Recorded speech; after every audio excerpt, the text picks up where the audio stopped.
హరి ఓం పరమేశ్వర స్వరూపైన సభకి నమస్కారం. కస్తూరికా కుంకుమ చర్చితాయై చితారజ పుంజ విచర్చితాయ కృతస్మరాయై వికృతస్మరాయ నమశివాయై చ నమశివాయ. రెండో శ్లోక ప్రారంభంలో ఉన్నటువంటి మొదటి పాదాన్ని నేను స్పృశించి ఉన్నాను. కస్తూరికా కుంకుమ చర్చితాయై. అమ్మవారు కస్తూరిని బొట్టుగా వాడుతుంది అన్న మాట గురించి మీతో మనవి చేసి ఉన్నాను. పరదేవత మీరు కొంచెం జాగ్రత్తగా గమనిస్తే ఒక విషయం మీకు ద్యోతకమవుతుంది. ఆవిడ వాడేటటువంటి పదార్థములు ఏముంటాయో అవన్నీ అత్యంత సుగంధభరితములై ఉంటాయి. ఆవిడ కస్తూరి బొట్టు పెట్టుకుంటుంది. ఆవిడ పన్నీటితో స్నానం చేస్తుంది. ఆవిడ ఒంటికి అనేకమైన అంగరాగములను అలదుకుంటుంది. ఆవిడ తాంబూల చర్వణం చేస్తుంది. ఆ తాంబూలం కూడా కర్పూర వీటికామోద సమాకర్ష దిగంతరా అంటాడు వ్యాస భగవానుడు. పచ్చ కర్పూరము, యాలుకలు, లవంగములు మొదలైనటువంటి సుగంధభరితములైనటువంటి ఓషధీతత్వమున్న పదార్థములతో కూడినటువంటి తాంబూలాన్ని తల్లి నవ్వులుతున్నప్పుడు వచ్చినటువంటి సువాసనలు దశ దిశల వ్యాపిస్తాయి. అటువంటి సుగంధభరితమైనటువంటి తాంబూల సేవనం చేస్తుంది. ఆవిడ వీణానాదాన్ని వింటూ ఉంటుంది. ఎప్పుడు సరస్వతీదేవి వీణ వాయిస్తే వింటూ తల పంచిస్తూ ఉంటుంది. అటువంటి తల్లి మీరు గమనించినప్పుడు కస్తూరికా కుంకుమ చర్చితాయై. శంకరాచార్యుల వారు ఆ మాట అనడానికి కారణం ఏమి అంటే కస్తూరి కుంకుమ ఈ రెండు కూడా మంగళ ద్రవ్యములు. పసుపు కుంకుమ ఎటువంటివో కస్తూరి కుంకుమ అటువంటివి. కస్తూరి కుంకుమ ఈ రెండే శంకరులు ప్రస్తావన చేశారు ఇందులో. ఎందుచేత అంటే నేను నిన్న మీతో మనవి చేశాను, సువాసిని బొట్టు పెట్టుకున్నప్పుడు ఇక్కడ ప్రధానం, ఇక్కడ ప్రధానం, కానీ ఇక్కడ బొట్టు మాత్రం ఎప్పుడూ నిధనం అవ్వకూడదు. ఏదో స్నానం చేసినప్పుడు తప్ప వెంటనే అక్కడ బొట్టు పెట్టేసుకుంటారు. ఎందుకంటే భర్త యొక్క అభ్యున్నతిని నిర్ణయం చేస్తుంది. అది లక్ష్మీ స్థానం. ఎందుచేత అంటే కన్యని కన్యాదానం చేసినప్పుడు కేవలం ఒక ఆడపిల్లని దానం చేస్తున్నాను అని దానం చెయ్యరు, లక్ష్మినే దానం చేస్తారు. మరి లక్ష్మిని ఎవరైనా దానం చేసేస్తారా అంటే ఆమె ఎప్పుడూ నిత్యానపాయని. ఆమె ఆయన కొరకే పుట్టింది. ఆడపిల్ల అతనిని చేరడానికి ఇక్కడ పుట్టింది. ఇక్కడ పుట్టి నా ద్వారా ఆయన్ని చేరుకుంటాడు.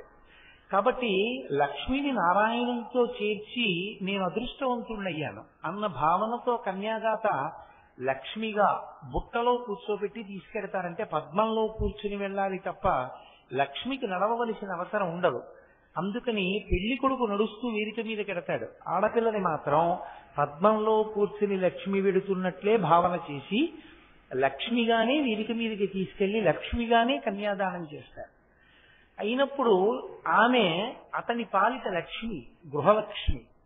అతని ఐశ్వర్యం కానీ అతని ఆయుర్దాయం కానీ అతనిని గ్రహగతులు పీడించకుండా ఉండడం కానీ అతను కడుపు నిండా అన్నం తినడం కానీ అతని ఆరోగ్యం కానీ అతని అభ్యున్నతి కానీ అతని మనశ్శాంతి కానీ ప్రధానంగా ఆమె చేతనే నిర్ణయింపబడతాయి. అందులో ఇంకా సందేహం ఏమీ లేదు. ఎందుచేత అంటే ఎవ్వరితోనూ అనని మాటలన్నీ పురుషుడు భార్యతోనే అంటాడు. మాంగళ్యం తంతునానేనా మమ జీవన హేతునా కంఠే బధ్నామి సుభగే త్వం జీవ శరదాం శతం అంటాడు.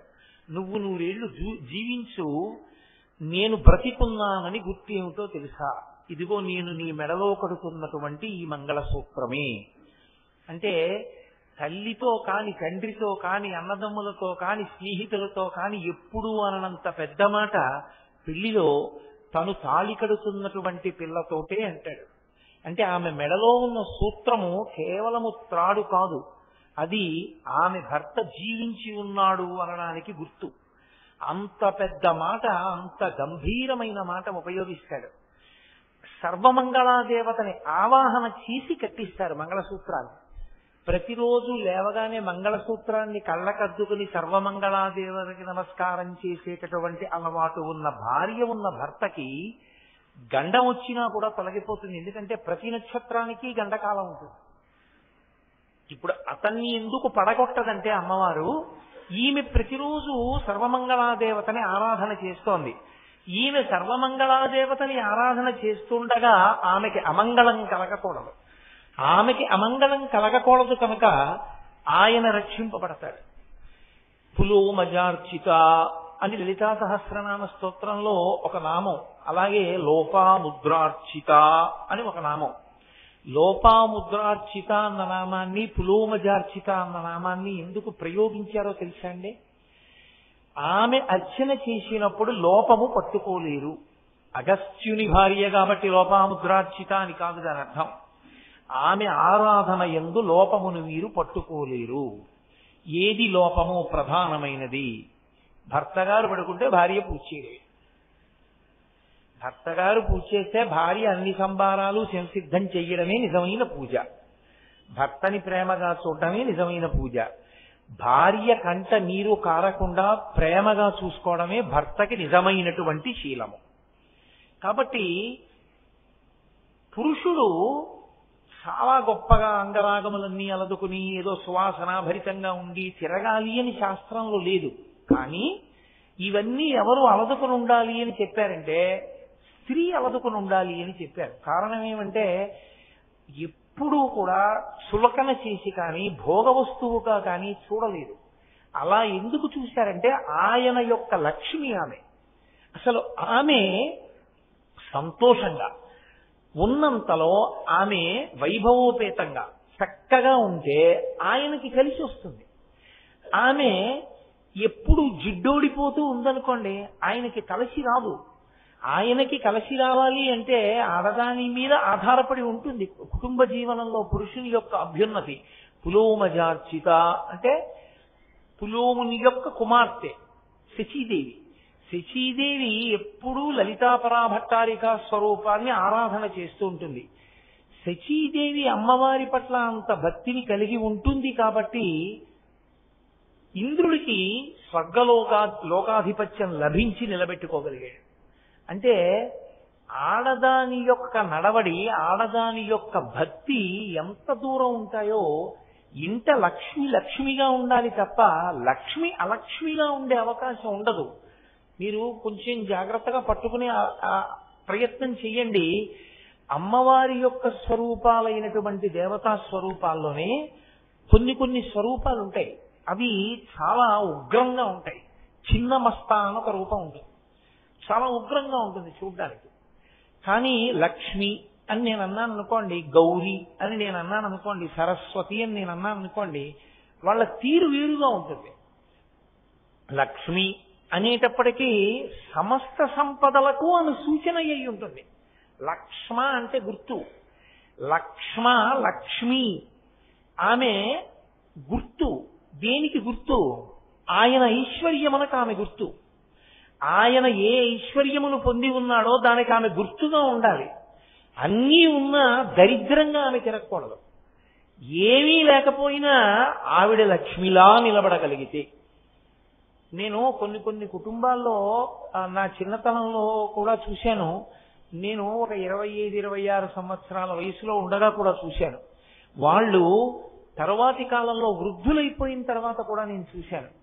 45వ ఏడు 50వ ఏట ఉన్నప్పుడు కూడా మా చిన్నతనంలో మా అమ్మగారు వాళ్ళు చెప్పుకుంటూ ఉండేవారు, అసలు కాళ్ళకి పారాణి లేకుండా కాళ్ళకి పసుపు రాసుకోకుండా ఆవిడ్ని ఎప్పుడూ చూడము అంటుండేవారు. ఎప్పుడూ కాళ్ళకి పసుపు రాసుకుని పారాణి పెట్టుకుని ఉండేవారు. తత్పరిణామం, తత్ఫలితం పిల్లలు ఎంతంత వృద్ధిలోకి వచ్చారో, ఎంత అభ్యున్నతి పథంలో నడిచారో. కేవలం ఓ పెంకుటింట్లో ఉండే కుటుంబాలు 7 అంతస్తుల హర్మ్యాల్లోకి వెళ్ళిపోయాయి. కానీ నడవడి, భక్తి, ప్రపత్తి మాత్రం అలాగే నిలబడిపోయాయి. ఏది మన సంప్రదాయం, ఏది లక్ష్మీతత్వమో ఆ లక్ష్మీతత్వంతో ఉండడం గొప్ప తప్ప అన్యమైనటువంటి రీతిలో ప్రవర్తించడం అసహ్యకరమైనటువంటి విశేషం. నేను తద్భిన్నమైనటువంటి కుటుంబాలని కూడా చూశాను నా జీవితంలో. ఐశ్వర్యం ఉంది కదా అని ఇంటికి పెద్దలు వచ్చినప్పుడు వారికి ఒక గ్లాసుడు పాలు ఇచ్చేటప్పుడు చెప్పులిప్పి ఇవ్వాలన్న కనీస మర్యాద కలిగినటువంటి పశుత్వం కలిగిన కుటుంబాలని కూడా నేను చూశాను. ఇంట్లో చెప్పులేసుకు తిరుగుతూ మహాత్ములైన వారి ఇంటికి వచ్చినప్పుడు వారికి ఓ గ్లాసులు పాలు ఇచ్చేటప్పుడు కూడా చెప్పులతోనే ఇచ్చిన ఆడవాళ్ళు ఉన్న కుటుంబాలు కూడా నేను చూశాను. వాళ్ళని నియంత్రించలేని అధములైన భర్తలున్న కుటుంబాలు నేను చూశాను. కాబట్టి ఎక్కడి నుంచి వస్తుంది అభ్యున్నతి రమ్మంటే? శంకర భగవత్పాదులు కేవలంగా ఏదో అమ్మవారిని స్తోత్రం చెయ్యడం ఆయన లక్ష్యం కాదు. అర్ధనారీశ్వర స్తవం మీతో మనవి చేశాను, గృహస్థాశ్రమంలో ఉన్న వారి కొరకు ఇవ్వబడింది. అందులో అన్యాపదేశంగా శంకరాచార్యుల వారి యొక్క హితోపదేశం కూడా ఉంది. ఒక గురుస్థాయిలో ఉన్న వ్యక్తి ఒక మార్గనిర్దేశకత్వం చెయ్యకుండా పేలవమైన మాట ఎన్నడూ మాట్లాడడం, లోకానికి దిశానిర్దేశం చేస్తూ ఉంటారు. అందుకే కస్తూరికా కుంకుమ చర్చితాయి, ఆమె ఎప్పుడూ కస్తూరి కుంకుమ ఈ రెండిటి చేత అలంకరింపబడి ఉంటుంది. కస్తూరి కుంకుమ ఈ రెండు సుగంధ ద్రవ్యములు ఇవే అలంకరింపబడి ఉంటే ఆమెకా అభ్యున్నతి, మనకా అభ్యున్నతి. అంటే అమ్మవారికి కొత్తగా అభ్యున్నతి అన్న మాట వాడడానికి ఏమి ఉండదు. యథార్థమునకు దాని దర్శనం చేత వచ్చేటటువంటి అభ్యున్నతి ఎవరికో తెలుసా అండి? మనకే. కారణం ఏంటంటే ఇంత బొట్టు పెట్టుకుని చక్కగా చిరునవ్వుతో తాంబూల చర్వణం చేస్తూ వినానాదం వింటూ అరమోట్పు కందులతో ఉన్నవారి అమ్మవారి ముఖమండలాన్ని ఒక్కసారి ధ్యానంలో చూసి నమస్కారం చేశారనుకోండి, కేవలము అటువంటి ముఖమండలాన్ని దర్శనం చేసినంత మాత్రం చేత దానికి కొన్ని శక్తులుంటాయి. అమంగళకరమైనటువంటి విషయాన్ని చూస్తే ఎటువంటి ఫలితం ఉంటుందో అది మనసు మీద ప్రభావం చూపిస్తుంది, ఆలోచన సరళి మీద ప్రభావం చూపిస్తుంది, నిర్ణయం మీద ప్రభావం చూపిస్తుంది. నేనంతవరకు ఎందుకు మీతో ఒక మాట చెప్తాను. మీరు చూడండి, ఒక శవాన్ని తీసుకుని వెళ్ళిపోయేటప్పుడు తీసుకొచ్చేటటువంటి తాటాకు చాప, కొత్త కర్రలు, పురుకోస తాడు, ఓ కొత్త కుండ అక్కడ ఉన్నాయి. వేరొక చోట పాలికలు, ప్రమిదలు, పేలాలు, దర్భకట్టలు, అగ్నిహోత్రాన్ని రగల్చడానికి, ఆరనిమంధనం చేయడానికి కావలసినటువంటి పరికరం, రుత్విక్కులు, అక్షతలు, పసుపు, కుంకం, పువ్వులు, ఇవన్నీ ఉన్నాయి. మీరు ఇది చూసినప్పుడు వెంటనే మీ మనసులో కలిగే భావనేమి? నేను ముందు చెప్పినప్పుడు చూసిన పదార్థములు చూసినప్పుడు మీ మనసులో కలిగే భావమేమి? తేడా ఉందా లేదా? ఇవి చూడగానే మీ మనసు ప్రహృష్టమవుతుంది, ప్రసన్నమవుతుంది.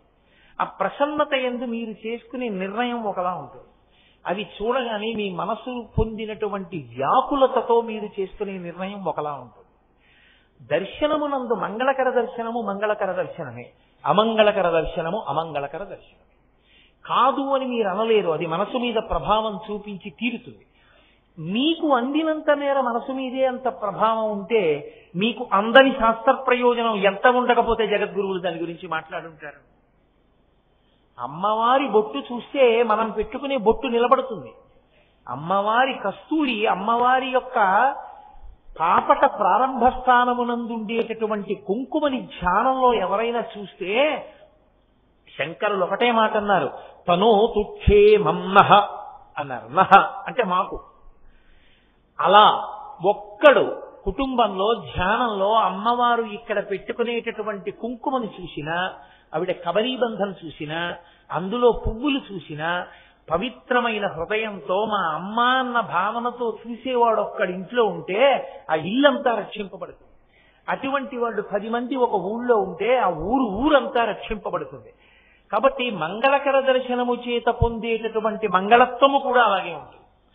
అమ్మవారి ముఖమండలాన్ని చూడడం చేత ఓ నేను అలా ఉండాలన్న భావన ఏర్పడుతుంది. మీరు చూడండి, మీరు వెంకటాచల క్షేత్రానికి వెళ్ళారనుకోండి, ఎవరో అష్టదళ పాద పద్మారాధన సేవ చేసుకుని బయటికి వచ్చి అంతరాలయంలోకి వెళ్ళాం, మొట్టమొదట కూర్చున్నాం గడప దగ్గర 25 నిమిషాలు వెంకటేశ్వర స్వామిని ఆపాదమస్తకం చూశాం.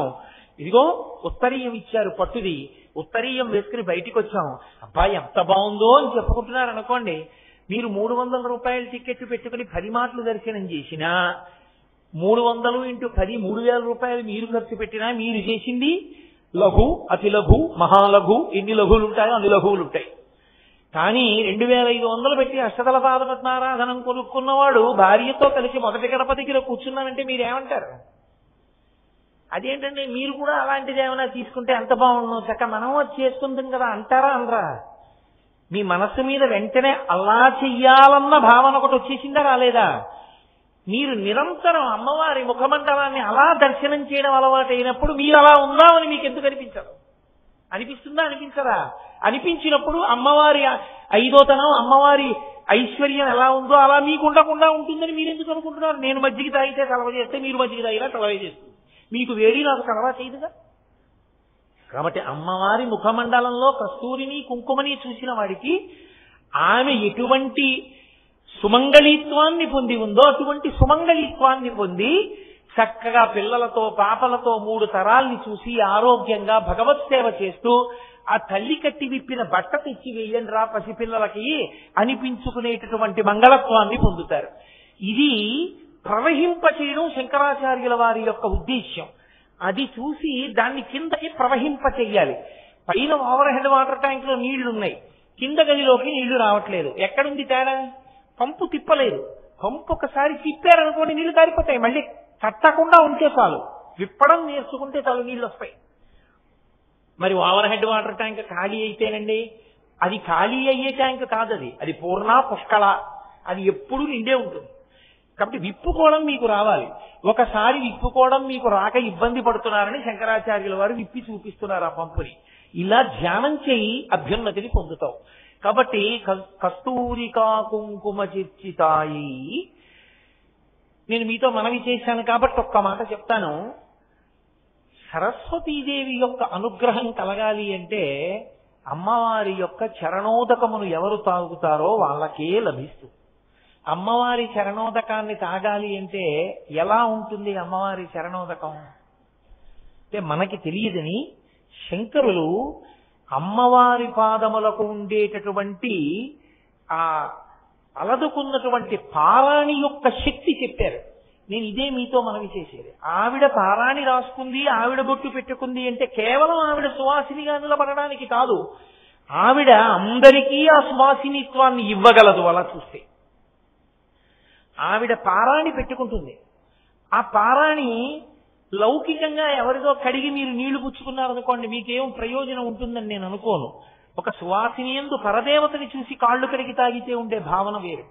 కానీ ధ్యానమునందు పరదేవత యొక్క పాదములు కడిగితే వచ్చినటువంటి జలములను తాగినటువంటి వాడు ఎటువంటి స్థితిని పొందుతాడో శంకరులు చెప్పారు సౌందర్యలహరిలో.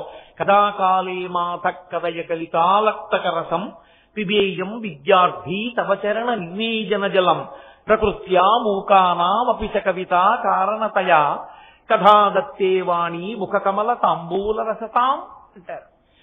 సరస్వతీదేవి తాంబూలం వేసుకుని నవలగా నవలగా నవలగా ఆమె యొక్క నోరు ఎర్రగా అయిపోతుంది.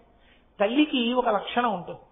పిల్లలు ఇంకా తాంబూలం వేసుకోవడం తెలియనటువంటి వయసులో అమ్మ తాంబూల చర్వణం చేస్తే దగ్గరికి వెళ్ళి ఇలా అమ్మ నోటి వంక చూస్తారు. అమ్మ ఏంటమ్మా, అమ్మ ఏంటమ్మా, నోరు ఎందుకమ్మా ఎర్రగా ఉంది, నోరు ఎందుకమ్మా ఎర్రగా ఉంది అంటే నేను తాంబూలం వేసుకున్నాను రా అంటుందమ్మ.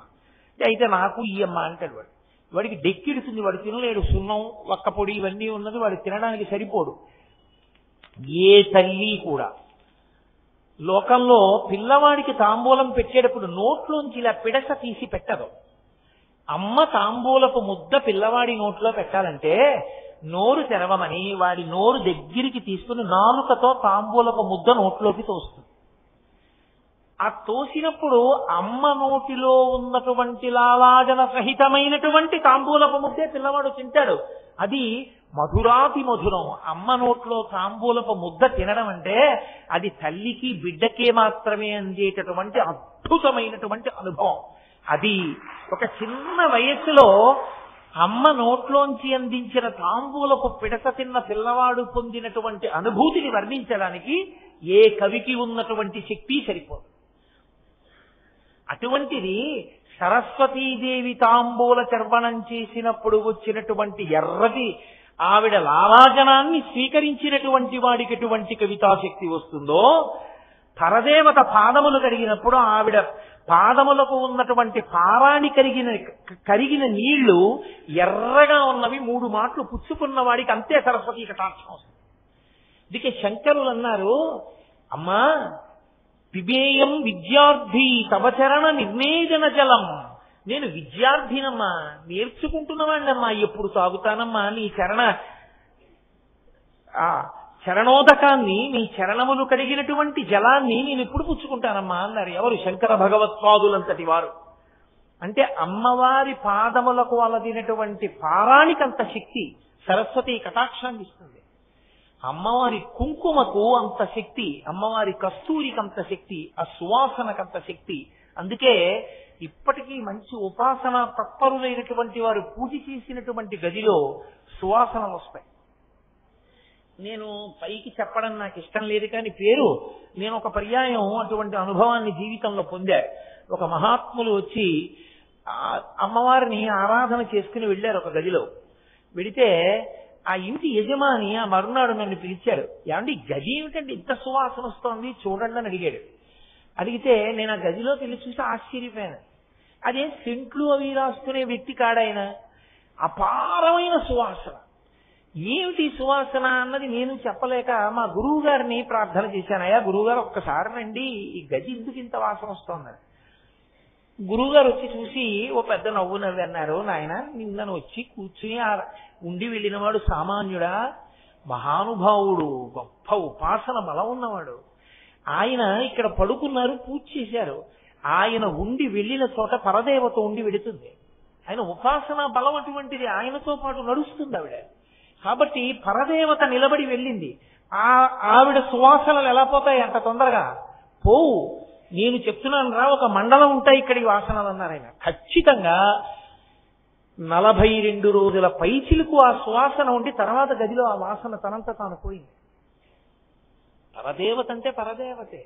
అందుకే శంకర భగవత్పాదులు ఒక్క మాట చెప్పారంటే ప్రతిరోజు ఈ స్తోత్రం చదువుకోండి అన్నారు గృహస్థాశ్రమంలో ఉన్న వాళ్ళని.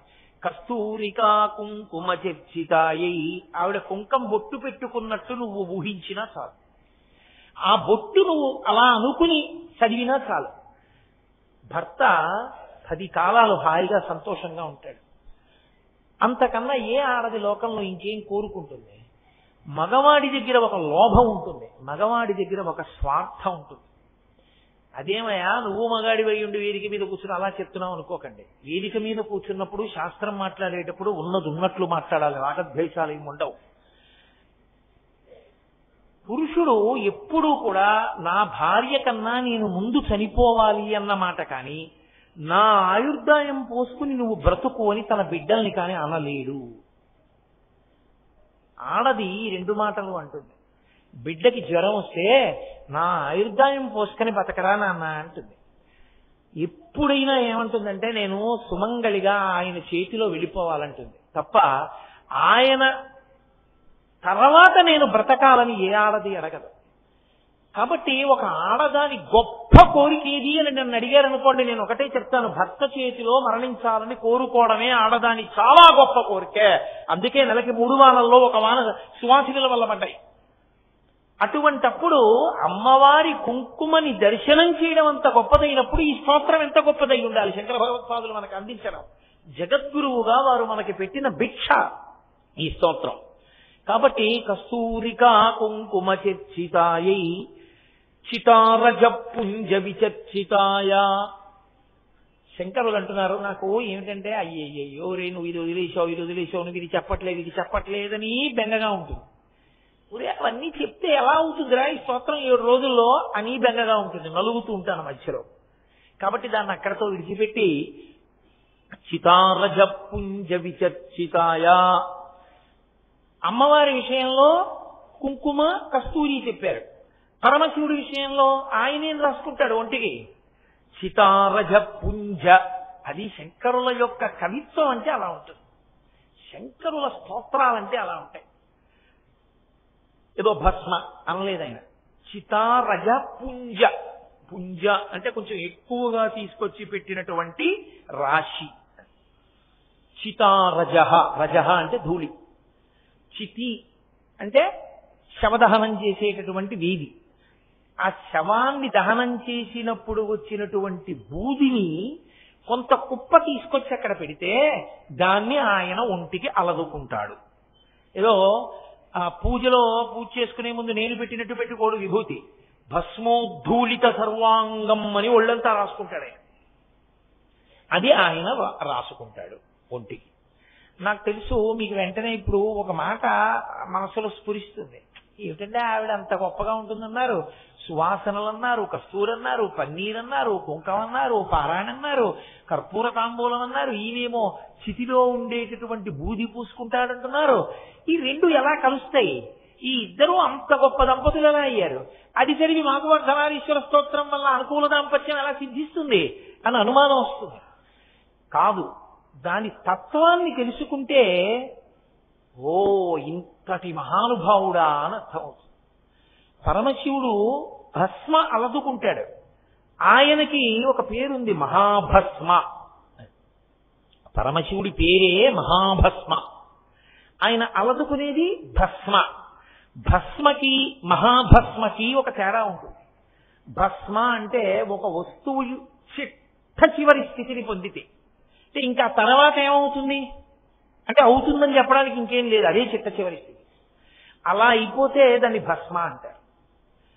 ఇప్పుడు ఏదో ఓ కర్ర ఉందనుకోండి, ఈ కర్ర ముందు ఎక్కడుంది? ఒక చెట్టులో ఉంది. చెట్టులో కొమ్మ. ఆ కొమ్మ నరికితే ఆ కొమ్మని తీసుకొచ్చి పడేసినప్పుడు పచ్చి కర్ర. అది ఎండిపోతే చేతి కర్ర. ఇప్పుడు ఆ చేతి కర్రని కాల్చేసేస్తే బూది, బొగ్గు వస్తుంది. బొగ్గు కూడా కాలిపోతే బూది, తెల్లగా అయిపోతుంది. ఇప్పుడు తెల్లగా అయిపోయిన ఈ బూదిని కాలిస్తే ఇంకేం అవదు, బూదిగానే ఉంటుంది. అది బూది, విభూతి, భస్మ అన్న మాటకు అర్థం. చితారజ, చితియందు కాలిపోయినటువంటి ప్రాణి యొక్క బూది ఆయన అలదుకుంటాడు. ఇక్కడ మీరు కొంచెం ఒక్క విషయాన్ని జాగ్రత్తగా ఆలోచించాలి. చితియందు శరీరం ఎప్పుడు కాలిపోతుంది? జీవుడు బయటికి వెళ్ళిపోయిన తర్వాత కదా. జీవుడు ఉన్నంతసేపు అది శివం. జీవుడు బయటికి వెళ్ళిపోయాడు అనుకోండి, శవం. ఇప్పుడు ఆ శవాన్ని చితి మీద పెట్టి కాలుస్తారు. ఆ శరీరంలో ఉన్నంత కాలం అతని ఎన్ని ఆశలు, ఎన్ని కోరికలు, ఎన్ని భోగాలు, ఎన్ని సుఖాలు, దేన్ని బట్టి ప్రారంభం అన్ని. చాలా జాగ్రత్తగా మీరు దీన్ని కొంచెం పట్టుకోవలసి ఉంటుంది. అందుకే అమ్మవారి అనుగ్రహం ఉంటే కానీ అయ్యవారు అర్థం కాదు, వచ్చిన పెద్ద సమస్య. అన్నిటికీ మొదలు ఎక్కడుంటుందంటే నేను దగ్గర ఉంటుంది. నేను అన్నదాన్ని మొదలుపెట్టి ఇంకా ఎన్ని కోట్ల నాదులు ఉంటాయో చెప్పడం కష్టం. ముందు నేను అని ఇలా చూపిస్తాను. ఎవరు నేను? ఇదిగో ఈ శరీరం, కోటేశ్వరరావు కాళ్ళు, చేతులు, పొట్ట, గుండె, తలకాయ, కంఠం ఇవన్నీ కలిపి కోటేశ్వరరావు. ఈ నేను. ఇప్పుడు ఈ ఒక్క నేనుకి నా ఉత్తరీయం, నా లాల్చి, నా బనియను, నా పంచ, నా చెప్పులు, నా కళ్ళజోడు, నా రుద్రాక్షలు, నా భార్య, నా కొడుకు, నా కూతురు, నా అల్లుడు, నా వియ్యాలారు, నా సభ, నా కారు ఉంటే, నా కారు, నా ఇల్లు, నా పుస్తకం, నా పెన్ను, నా ఆఫీసు, ఎన్ని నాదులు. ఇవన్నీ ఒక నేనుంటే, ఒక నేనుంటే ఇన్ని నాదులు. ఇన్ని నాదులు ఒక నేను కంటకట్టావు. ఆ నేను కాలిపోతే నాదులన్నీ ఏమయ్యాయి? ఏమీ కాకుండా పోయాయి. ఏమన్నారంటే పెదనాన్నగారు అన్నవాళ్ళు పెదనాన్నగారు పోయారన్నారు, నాన్నగారు అన్నవాళ్ళు నాన్నగారు పోయారన్నారు, మా ఆయన అన్నవాళ్ళు మా ఆయన పోయారన్నారు, మా అన్నయ్య గారు అన్నవాళ్ళు మా అన్నయ్య గారు పోయారన్నారు, మా గురువు గారు అన్నవాళ్ళు మా గురువు గారు వెళ్ళిపోయారన్నారు. నువ్వు నాది నాదని మా అబ్బాయి, మా అల్లుడు, మా కోడలు ఇవేమైనా వచ్చాయా నీతో? ఏమీ రాలేదు. నువ్వు నేను అన్నది ఏదుందో దాని చుట్టూ ఈ నాదులు. నేను అసత్యం నువ్వు పట్టుకున్నది ఇది. అసత్యమునకు పట్టుకున్న అసత్యాలు కూడా నీతో రావు. ఇదే మధుకైటభులు అంటారు. విష్ణు సంహార ప్రక్రియ నందు చెప్తే విష్ణువు చేసిన సంహార ప్రక్రియలో మధుకైటభులు అంటారు. మధు అంటే తేనె. మధువు ఒక్క చొక్కుందనుకోండి, కైటభము అంటే కీటకములు. బోర్డని చీమలు చుట్టూ పట్టుకుంటాయి. ఒక్క తేనె చుక్క ఉంటే ఇన్ని చీమలు. ఆ తేనె చుక్క తడిబట్టతో తుడిచేస్తే చీమల్ని ఇలా ఇలా ఇలా ఇలా అని కొంచెం కదిపి ఆ తేనె చుక్క నీటితో తుడిచేశారనుకోండి అన్ని వెళ్ళిపోతాయి చీమలన్నీ. ఎందుకనంటే అక్కడ మధువు లేదు. మధువు లేకపోతే కైటబుడు ఉంటాడు. మధు కైటబులు ఒకసారి పోతారు. నేను నాది ఓసారే పోతాయి. పోయిన తర్వాత ఏమవుతుందంటే మళ్ళీ నేనులోకి జీవుడు ఇంకో దాంట్లో దూరుతాడు. ఇది వదిలేశాడు, మళ్ళీ ఇంకో తొడుగులో కెడతాడు. అదో కుక్క తొడుగు అవ్వచ్చు, అందులో కెడతాడు. వెళ్ళి ఏం చేస్తాడు? ఇందులో ఏం చేశాడో అందులో అదే చేస్తాడు. ఇందులో ఓడి చేయలేని వాడు అందులో ఇక్కడ కొత్తగా చేసేస్తాడు. ఏంటి ఇంత గొప్ప దాంట్లోకి వచ్చి ఏమీ చేయలేదు, ఇంక అందులోకి వెళ్ళి చేస్తావా? షడూర్ములను ఉంటాయి, అవే చేస్తాడు. ఆకలి, దప్పిక, శోకము, మోహము, జరా, మరణము 6 కొడుతుంటాయి. సముద్ర కెరటాలు కొట్టినట్టు కొడుతుంటాయి జీవుణ్ణి. ఆకలి, తింటాడు. ఏమిటి పెద్ద తేడా? ఇంట్లో నే తింటాను, అలా గ్రిల్లోంచి బయటికి చూస్తే కుక్క తింటూ ఉంటుంది, పంది తింటూ ఉంటుంది. రాత్రి నేను పడుకుంటాను, కుక్క పడుకుంటుంది, పంది పడుకుంటుంది. నాకు శోకం ఉంటుంది, ఏదో శోకం. మా అమ్మాయి అమెరికా వెళ్ళిపోయిందని ఏడుపు, మా అమ్మాయి అమెరికా నుంచి వస్తే వెళ్ళిపోయే టైం తొందరగా అయిపోతోందని ఏడుపు, మా అమ్మాయికి జ్వరం వస్తే ఏడుపు, ఏదో ప్రతిదానికి ఏడుపేగా. కాబట్టి శోకం ఉంటుంది. మోహం, ఎంత మోహం అంటే ఇన్ని ఉపన్యాసాలు చెప్పినా నాది నాది అని తాపత్రయం. కాబట్టి మోహము, జర, ఇలా కాలంలో ముసల్తనం వచ్చేసింది అనుకుంటేనే మంచిది. 50 దాటిపోయాక ముసల్తనం కాక ఇంకేమిటి? కాబట్టి జర, చిట్ట చివర మరణము. ఏమిటి నువ్వు సాధించింది? ఈ 6.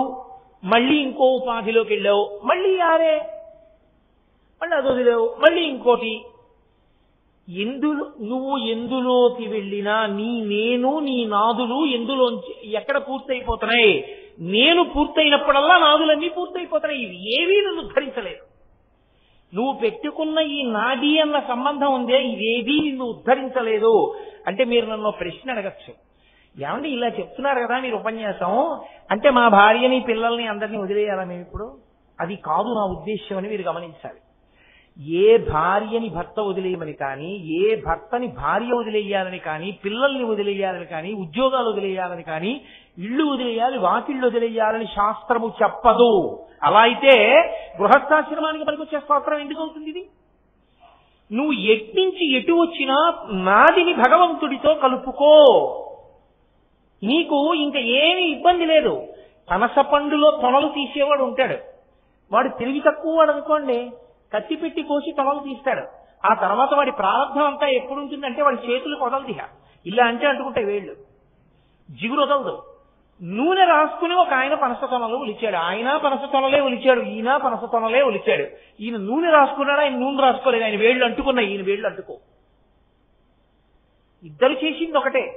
పరమేశ్వరానుగ్రహం నాకు ఈ కొడుకను, నిజాయితీగాను పరమేశ్వరానుగ్రహం నాకింత మంచి భార్య, ఈశ్వరానుగ్రహం నాకింత మంచి ఉద్యోగం, పరమేశ్వరానుగ్రహం నేను 4 మాటలు చెప్పుకోగలుగుతున్నాను పరమేశ్వరుడి గురించి, పరమేశ్వరానుగ్రహం నాకు కారు లేకపోయినా నా ఇంటి ముందు కారు పెట్టి నన్ను తీసుకొస్తున్నారు, పరమేశ్వరానుగ్రహం నాకు తిన్నది అరుగుతోంది, పరమేశ్వరానుగ్రహం నా కొడుకు చదువుకున్నాడు. నువ్వు ఎన్ని నాదులైనా పెట్టుకో, అన్ని నాదులకు పునాది ఈశ్వరుణ్ణి పెట్టుకో. ఇప్పుడు నువ్వు ఏం చేస్తున్నా ధరించడానికి మార్గమైంది. ఇదంతా ఈశ్వరానుగ్రహం, ఈశ్వరానుగ్రహం, ఈశ్వరానుగ్రహం అన్నవాడికి పొంగు కుంగు ఉండడానికి అవకాశం ఉండదు. ఎందుకంటే అన్ని ఈశ్వరుడివి అయినప్పుడు జేబులో పెద్ద ఎవరో పెట్టుకుపోయారు. నమశ్చోరాయక, నేను కాను యజమాని దానికి, ఆయనది ఆ పెన్నం, ఆయన ఇచ్చాడు, వాడుకున్నాను కొన్నాళ్ళు. ఆయన పెన్ను ఆయన పట్టుకెళ్ళాడు, ఇంకోళ్ళకి ఎవరికో ఇవ్వాలి పని ఉందని తీసుకుపోయాడు, దొంగ రూపంలో వచ్చి పట్టుకుపోయాడు. నాకు తెలియకుండా పట్టుకెళ్ళాడు కాబట్టి దొంగ అన్నాను. కానీ నమశ్చోరాయచ, పరమేశ్వరుడు ఆయన వస్తూ ఆయన దొంగ రూపంలో వచ్చి పట్టుకెళ్ళాడు. ఇప్పుడు నీకేమైనా పొంగుందా కొంగుందా? మహాత్ముడు కావడానికి సాధన అలాగే పెడుతుంది.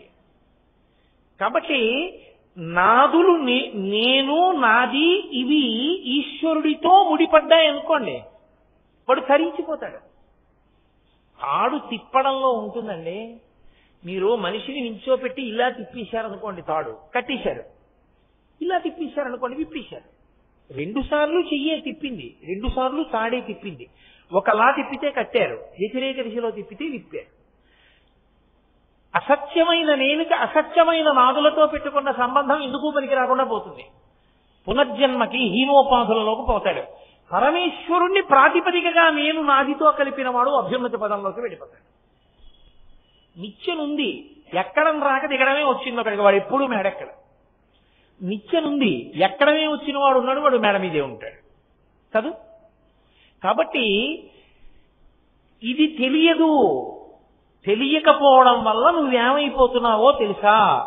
ఇప్పుడు ఎలా బూది అయిపోయావో అలాగే ఎన్ని కోట్ల జన్మలలోనో బూదిగా అవుతూనే ఉన్నావు. ఎన్ని కోట్ల జన్మల్లో శరీరాలు వదిలిపెట్టావో. అలయక సొలయక వేసక నొలయక కరిమకరి తోడ నుద్దండత రాత్రులు సంజలు దివసంబులు సలిపెన్ పోరొక్క 1000 సంవత్సరములు అంటారు పతన గారు గజేంద్రమోక్షణంలో. రాత్రి పగలు అసుర సంధ్య వేళ ఎప్పుడు వదిలిపెట్టేశాడో శరీరాన్ని. ఎన్నిసార్లు మృత్యువుతో పోరాటం చేశావో. మళ్ళీ నాది నాది అంటూనే ఉన్నావు, మళ్ళీ పట్టుకుంటూనే ఉన్నావు, మళ్ళీ వదిలిపెడుతూనే ఉన్నావు. ఇప్పుడు పరమేశ్వరుడు విభూతి రాసుకోవడము, భస్మ రాసుకోవడము అన్న మాటకు అర్థం ఏమిటో తెలుసా అండి? అన్ని వస్తువులు చిట్ట చివరికి బూదిగానే ఉంటున్నాయి. బూది కన్నా మారడానికి వేరొకటి లేదు, అది సత్యం. ఇది ఎరుకలోకి నీకు వచ్చినటువంటి ఉత్తర క్షణంలో నీకు పిచ్చి వ్యామోహం తగ్గిపోతాయి.